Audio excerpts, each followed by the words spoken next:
సువిశాలమైన ఈ ప్రపంచంలో ఎన్నెన్నో జీవితాలు, అంతా ఉండి అన్నీ సాధించగలిగే జీవితాలు కొన్నైతే, ఎవరు లేకుండా బాల్యంలోనే చిదిమివేయబడుతున్న జీవితాలు ఎన్నెన్నో.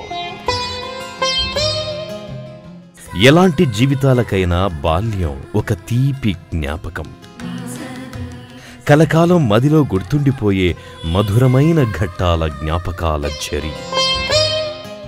కాని ఆ బాల్యమే కొందరికి శాపమైతే,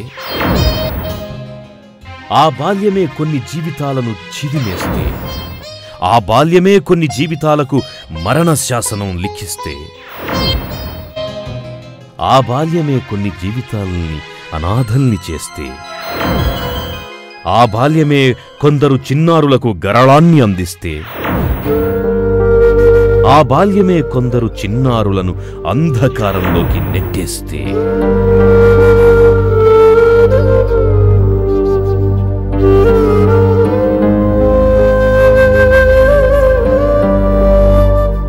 నిజమే, మనసును క్షోభకు గురిచేసే ప్రశ్నలే ఇవి. అలాంటి చిన్నారులకు ఆసరా ఎవరు?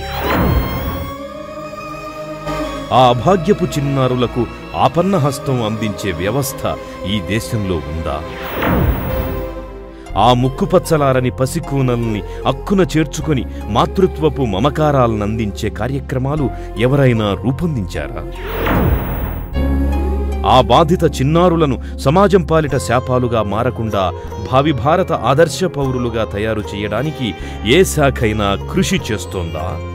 ఆ చిన్నారి బాలలకు కాలం చేసిన కఠిన గాయాలకు చికిత్స చేసే సదనాలు ఎక్కడైనా ఉన్నాయా?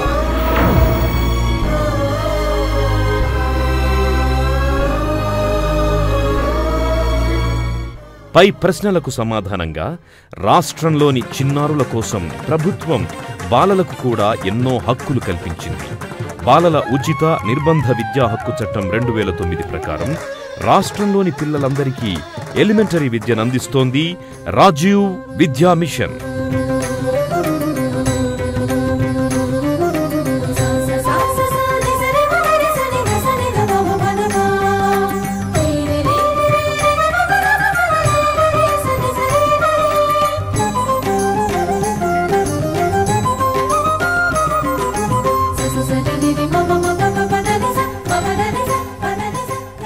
పేద పిల్లల చదువు కోసం ప్రత్యేక స్కూళ్లను ప్రభుత్వం ప్రారంభించింది.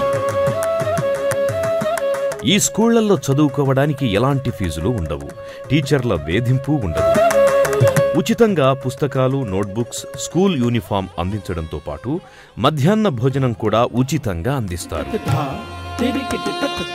నిరుపేద ఆడపిల్లల కోసం కస్తూరిబా గాంధీ బాలికల గురుకుల విద్యాలయాలు కూడా ప్రారంభించింది రాజీవ్ విద్యా మిషన్. ప్రత్యేక అవసరాలు గల పిల్లలకు అందరితో సమానంగా విద్యనందించి వారిలో ఆత్మస్థైర్యాన్ని నింపి వారి జీవితాల్లో విద్యాకిరణాలని ప్రసరింపచేస్తోంది రాజీవ్ విద్యా మిషన్. పిల్లల్లో మానసిక వికాసాన్ని పెంపొందించడానికి వారికి క్రీడల్లోనూ సాహిత్య సాంస్కృతిక రంగాల్లోనూ శిక్షణనిప్పిస్తూ బాలికా చేతన, బాలికా సాధికార సంఘాల ద్వారా వారిలోని సృజనాత్మకతకు పదును పెడుతోంది రాజీవ్ విద్యా మిషన్.